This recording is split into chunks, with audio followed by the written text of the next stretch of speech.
Hello friends, UP scholarship को लेकर के आज की वीडियो आप सभी के लिए काफ़ी ज़्यादा इंपॉर्टेंट होने वाली है। जैसा कि आप सब देख रहे हैं, स्कॉलरशिप वितरण को लेकर के 100 दिन की कार्य योजना जो है वो तैयार की जा रही है। इसी के साथ साथ एक और बड़ी अपडेट है, तो आप लोग वीडियो में लास्ट तक बने रहिएगा। और चैनल पर नए हो तो चैनल को सब्सक्राइब, वीडियो को लाइक जरूर करना, क्योंकि ये चैनल हमेशा आपको रियल और ऑथेंटिक अपडेट प्रोवाइड करता है। तो देरी ना करते हुए हम लोग बढ़ते हैं।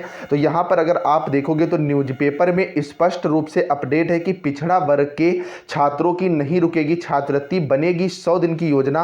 मंत्री बनने के बाद पहली बार मीडिया से रूबरू हुए नरेंद्र कश्यप। तो इसमें अगर आप देखोगे तो स्पष्ट रूप से लिखा हुआ है कि यूपी के पिछड़ा वर्ग कल्याण एवं दिव्यांगजन सशक्तिकरण मंत्री स्वतंत्र प्रभार नरेंद्र कश्यप ने कहा कि छात्र छात्राओं को मिलने वाली छात्रवृत्ति जो है वह नहीं रुकेगी। शादी के लिए मिलने वाले अनुदान का भी समय पर भुगतान कराया जाएगा। उन्होंने कहा कि इसके लिए 100 दिन का रोड मैप तैयार किया जाएगा। सरकार के इस रोड मैप को 100% जो है वो लागू किया जाएगा। मंत्री बनने के बाद पहली बार मीडिया से रूबरू हुए मंत्री नरेंद्र कश्यप ने कहा कि छात्र छात्राओं को नियमित रूप से छात्रवृत्ति ना मिलने की शिकायत जो है वो अक्सर आती है। कभी कॉलेजों की ओर से भेजी गई डिटेल में गड़बड़ी, तो कभी फंड की कमी से यहां पर छात्रवृत्ति नहीं मिल पाती है। उन्होंने कहा कि इस संबंध में वह मुख्यमंत्री से अनुरोध कर फंड के आवंटन को बढ़वाएंगे। उनकी मंशा के अनुरूप ही 100 दिन का रोड मैप बनाकर काम शुरू किया जाएगा। उन्होंने कहा कि प्रधानमंत्री नरेंद्र मोदी और मुख्यमंत्री योगी आदित्यनाथ दोनों की ही मंशा है कि प्रत्येक लाभार्थी तक सरकारी योजनाओं का लाभ पहुंचे। प्रधानमंत्री ने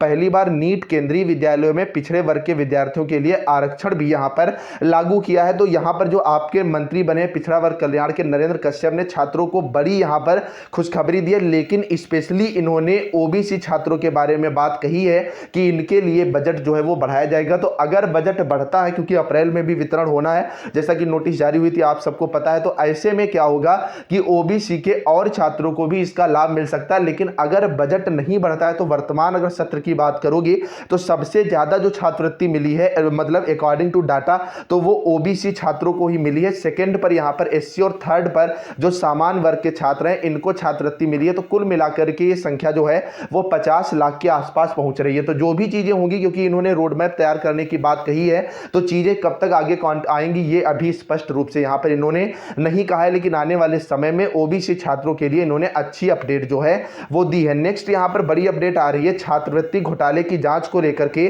आज टीम आएगी जिले के शिक्षण संस्थानों में छात्रवृत्ति घोटाले की जांच के लिए। शासन की टीम सोमवार को प्रयागराज आएगी। टीम यहां सभी कॉलेजों में छात्रवृत्ति के दस्तावेजों की जांच करेगी और अपनी रिपोर्ट शासन को भेजेगी, क्योंकि छात्रवृत्ति वितरण में जो भारी लापरवाही हुई है, लगभग 90 लाख रुपए की यहां पर गबन की बात जो है वो कही गई है। तो इसी को लेकर के आज जो है वो आएगी यहां पर आपकी जो पूरी टीम है छात्रवृत्ति की जांच करने के लिए, और अपनी रिपोर्ट बाद में यह शासन को भेजेगी। छात्रवृत्ति वितरण में हुई गड़बड़ी की खबर आपके अपने अखबार हिंदुस्तान में 29 मार्च के अंक में प्रमुखता से प्रकाशित की गई थी। इसके बाद शासन ने मामले की गंभीरता देखते हुए 3 सदस्यीय जांच कमेटी गठित कर दी थी। मामले में 2 ऑडिटर लखनऊ के लगाए गए हैं, जबकि टीम के अध्यक्ष उप निदेशक समाज कल्याण विभाग मंजूश्री श्रीवास्तव जो है वो बनाई गई है। टीम सोमवार को प्रयागराज आ जाएगी। प्रयागराज में 3 संस्थानों की जांच करेगी और साथ ही 8 अन्य संस्थानों में वितरण की जांच करेगी। जांच के बाद टीम अपनी रिपोर्ट शासन को भेजेगी, जिस पर आगे की कार्रवाई शासन सुनिश्चित करेगा। तो यहां पर लखनऊ के अप्रॉक्सीमेटली 25 कॉलेजेस की भी बात कही जा रही है, प्रयागराज के भी 8 से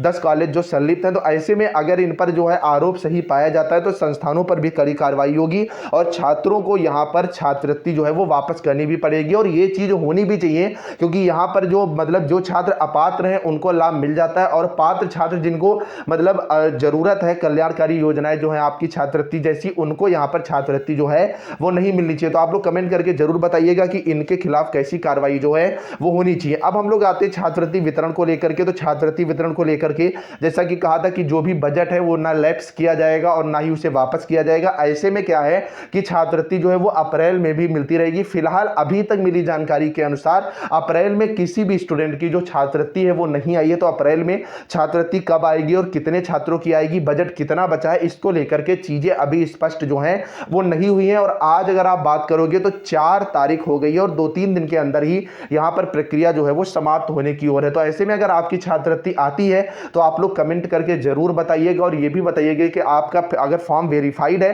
तो कमेंट में आप लोग जरूर लिखना वेरीफाइड, और उसके बाद अपनी कैटेगरी जरूर लिखना, जिससे ये पता चल सके कि आप में से कितने लोग हैं जिनका अभी तक छात्रवृत्ति नहीं मिली है। बाकी बाकी ट्विटर कैंपेन को लेकर के आप सबने पॉजिटिव रिस्पांस दिया है, इस वीडियो में भी बताइएगा, जिससे आगे उस पर प्रक्रिया जो है शुरू की जा सके। तो चलिए फ्रेंड्स, मिलते हैं नेक्स्ट अपडेट के साथ, तब तक के लिए बाय बाय। लेकिन टेलीग्राम ग्रुप जरूर ज्वाइन करना, जिसका लिंक नीचे डिस्क्रिप्शन में।